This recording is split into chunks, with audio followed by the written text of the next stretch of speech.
Just a few words here on The Madness of King George, 1994 film starring Yes Minister's Humphrey Appleby himself, Nigel Hawthorne, as King George III of England. King George III experienced, to this day unknown in origin, symptoms of severe mental illness which were debilitating and caused much strife during the latter part of his reign.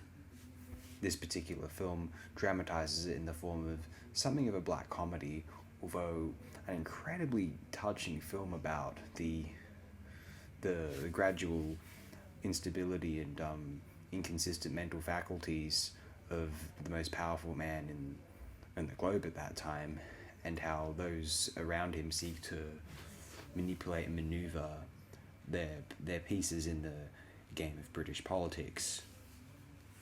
Extraordinary period piece, exemplary active staging, and some of the finest acting in the English language of the 1990s, likely as not.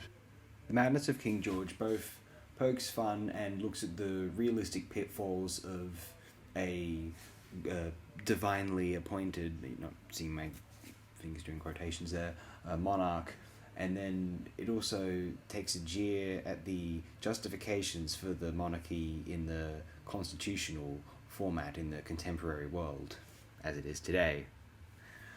The final scene features the king talking to his son, the Prince Regent. You may remember him as Hugh Laurie in Blackadder 3, talking to his son about how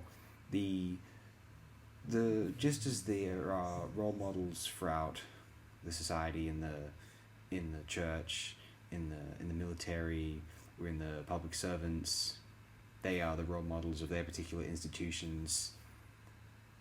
The royal family's role is that of being the model family for the rest of the nation to look up to, ideal, aspire towards, and therefore ensure a degree of stability for the nation, even if that royal adulated family experiences none of it within their hallowed walls.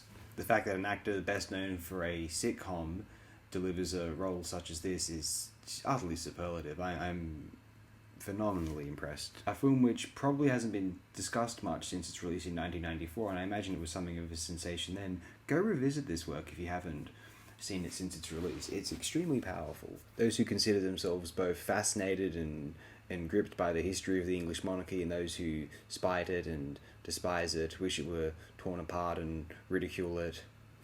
I think this film will be satiating for both audiences, and it's perplexing that a film such as that could even exist in the first place. Though here we are. I think this will do for now. Thanks again, my good and dear friends.